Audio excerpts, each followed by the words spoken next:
When I first heard the rumors of a direct-to-consumer Daily Bugle Lego set, I instantly became hooked, and as more information leaked, my expectations began to rise. And at the time this was happening, I had never owned a modular, nor did I have any of the comic book inspired play sets. They just weren't for me personally, because I never really cared about all the random vehicles. However, I did really like the minifigures and a lot of the Spider-Man suits, at least in the recent ones. But with this set being a location, and not to mention the talk of a large lineup of characters that are just as iconic as the building itself, I had very, very high hopes. What I didn't expect though was to be as blown away as I actually was. To put it in short, the Daily Bugle is a masterpiece in everything I have ever loved about Lego as a product in general. The characters, the story, the references, and the humor are all tied together in such a unique, beautiful, and well-designed set. To me personally, it feels like an open love letter to every Spider-Man fan, and for Lego fans, I feel like it's even more. Like anything in life, it's not perfect, but I personally believe that it sure comes close, and I know that this sounds ridiculous when talking about a Lego product, but it just makes me feel something that I've never felt with any other Lego set.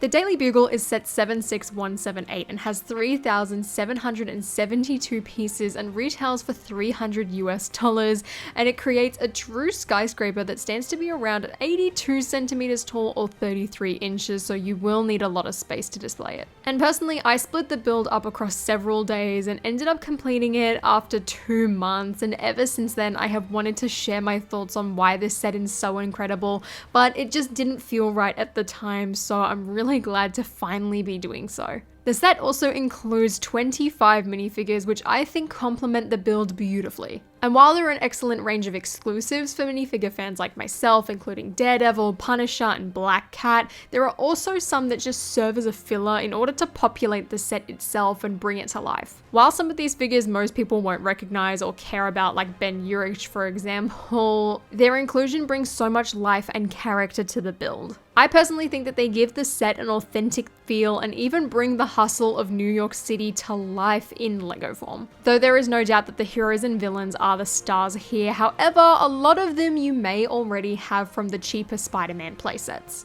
For me personally, every figure but Miles Morales was new because I don't typically buy those Spider-Man playsets, but I'm actually glad that most of the famous heroes like Doc Ock and Venom and the Green Goblin are reused, just because I find it kind of frustrating when those figures that are such popular characters are stuck behind such a high paywall. But for the ones that do remain exclusive, majority are associated with sort of the darker and more mature storylines, which is why I think Punisher will never appear in another Lego set outside of this one. But by far, the best thing about these figures is that their designs don't necessarily matter because it feels like it's very much in its own universe. There are so many reused parts, but honestly, Gwen is the only one that I feel like could have been done with a better torso, because I just don't think it matches her like preppy style from the comics that I've seen, or even just sort of her design that was portrayed in the Amazing Spider-Man films. But overall, this figure selection does exactly what it should do, and that is complement the set and not steal the show. When you take the figures away, what you are left with is an incredibly detailed and well thought out building, though admittedly it does lose a lot of the charm and color when you take them away, especially when the building is enclosed. From the outside, it's a very simple looking skyscraper. It's got 4 floors, each with a giant floor to ceiling window, but it does have very bright and colorful interiors. Just looking at the model for what it certainly is unique, but honestly not overall exciting, because besides the smashed window, billboards, and the big bugle sign, building the set often sometimes felt a bit mind-numbing, especially when it got to building the windows, as it was very repetitive. And if I wasn't watching a movie at the time, I probably would have gotten a bit more sick of it than I actually did. The nature of the build in general is simple, but honestly, I didn't expect anything else from a set like this. It very much sort of follows that modular structure if you've ever built one of those sets. But for me, I find the beauty of the process was mostly in placing all of the details and references inside of the set. So just a warning, if you are solely looking for an interesting build experience, something that's incredibly unique and even challenging, this probably isn't the set for you. Now, the street level has the same design as the Creator modulars, with some additional detailing in the sides of the street and black alleys, that being just some more detail in the patio, but it also doesn't come with one of those white lampposts. One detail that I really liked but didn't actually realize until months after is that in the dumpsters, the sausages are green because they are moldy, and I just find that so clever. Also at the back, there's this tiny little gap in order to shove Peter's backpack, which is all covered up by a web, and it just reminds me of the comics, movies, and even the PlayStation 4 game specifically, which just makes me smile. I love the mini vending machine and all of the small builds on the interior, but most of all, I really love every single stickered piece and even the little Daily Bugle printed tiles. They just contain so many references, and the fact that there are so many just made me smile when building this set. I love it so much. The design for the elevator is really simple, and I'm glad that it continues that way all the way up the building. The general office floor is actually one of my favorite floors. I love sort of the center console with all of the desks surrounding it. I love the tiny little donut tray as well as the water cooler. It just overall I think is absolutely perfect to a classic corporate office.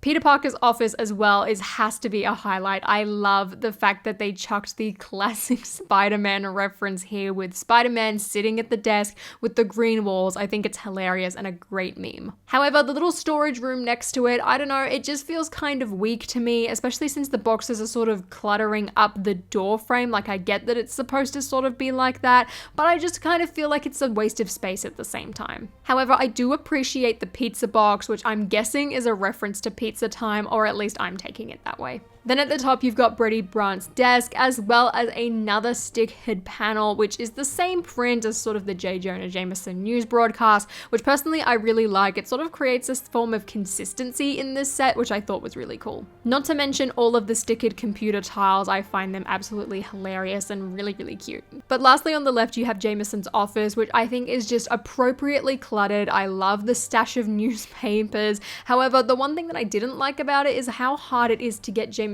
actually in and out of his chair, and that's purely because of how it's built and sort of attached to the floor. But besides that, I think it's really good, and I'm glad that you can see Betty outside of the office too.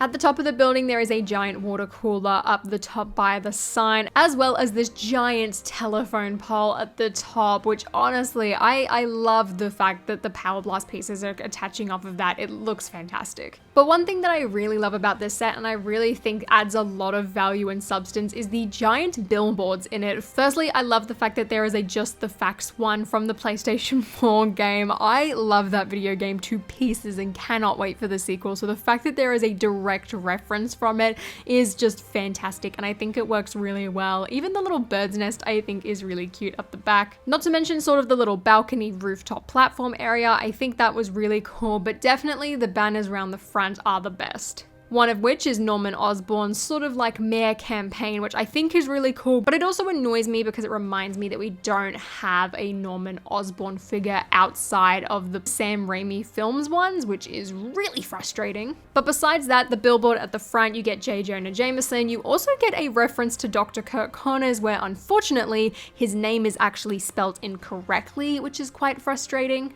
You also have this guy, who I personally don't recall, as well as the Scarlet Spider, whose minifigure design is actually the exact same one as the Ultimate Bridge Battle, which I personally love even more now that I own that set. But like I said, when you take sort of all of the figures away, besides the broken window, it's really the billboards that add a lot of character to this building, because for the most part it is quite plain, but that's, I think, part of the beauty in it, is because the minifigures complement it so well and really bring it to life. The red fire escape is a really nice touch as well, because the red complements the red in the Daily Bugle sign and overall just ties the color scheme together. And for me, it's all of those little details, like outside of the references, I really think it just has to do with sort of the color palette that was chosen. There was so much love, time, and effort that was made into this set. And if any of you guys didn't know, the designers actually came out and said that they tossed around with making the building tan, and I'm really glad that they didn't, because as many giant gray sets that LEGO has made, majority of which are Star Wars ships, I really think it works for this because, like they said, it contrasts against the minifigures' colors absolutely perfectly. Oh, and one last thing about this set, I absolutely adore the Sandman and Taxi builds. The Sandman build is so cool, and I love the fact that it looks like he's bursting up against the road, and I think it looks extremely good when you actually put it on some of the Lego road plates. But more so than that, I love the yellow Taxi. The build for this is incredible. Admittedly, there is a bit too much space in the middle for one sort of driver to fit, but the overall design just feels so good. It feels so robust, and I wish that all of these pieces were printed so that I could build another one of these really easily, because I would love to have a bunch of these Taxi builds populating New York. I really wish that this was its own set, because I just think it's spectacular, and I'm really glad that it was included actually in this set, because they really could have just left it without it, but I think it adds so much. I once heard that the best Lego set is the one you can afford, and if there is any chance or any opportunity that you can save up and purchase this set, I could not recommend it enough. It's by no means an engineering masterpiece of a build like the new Titanic is. However, the storytelling potential, especially for an adult targeted set, is absolutely incredible. Now at this point, this set is nearly 6 months old, and I'm sure majority of you probably have it, but if you don't and you have been considering it, please just pull the trigger next time it is in stock. You will not regret it. Now in that time since I have had it as well, I have really wanted to add just as many Spider-Man heroes as I could to it, and also villains. I've purchased a lot of additional minifigures just to add to it and really build upon the scene, and I think that is the main thing that I love about this. The upgrade potential is extreme. You can literally add any Spider-Man figure to this set and just make it one big Spider-Verse set, and it is perfect. But the best upgrade that I really think that you can do for this set, and it is something that I really wanted to do the moment I saw it, and that is get the ultimate bridge battle to go alongside it. Now this set is retired and is pretty expensive these days, but if you can find a good deal on it, I highly suggest grabbing it, because not only do you get a range of different Spider-Man characters to go alongside this build, you also get a much better Green Goblin in my opinion, but it really just ties this whole New York feel together. But overall, if you couldn't tell, I absolutely love the Bugle. I've been debating adding another floor to it, even just because the space that it's in right now, I have the possibility to do that. And if I do, I will let you know how it goes. But I think the Lego designers have absolutely hit the nail on the head here. The superheroes team has created an absolute masterpiece, and it is just the best Lego set ever in my opinion. I seriously didn't think that it would be the Daily Bugle that would take that place for me, but I don't know, every time I look at it, I just get this surge of happiness. I even took a photo of it on my film camera, and I really think that sort of like old-timey, proper 35mm film just makes this set feel even better to me. I don't know what it is. It just makes me so happy, and it sounds so pathetic to hear me sort of talk about a Lego set like this. I'm sure for any of you who do currently own this set and have built it or currently are building it, you would know exactly what I mean, because this just makes me so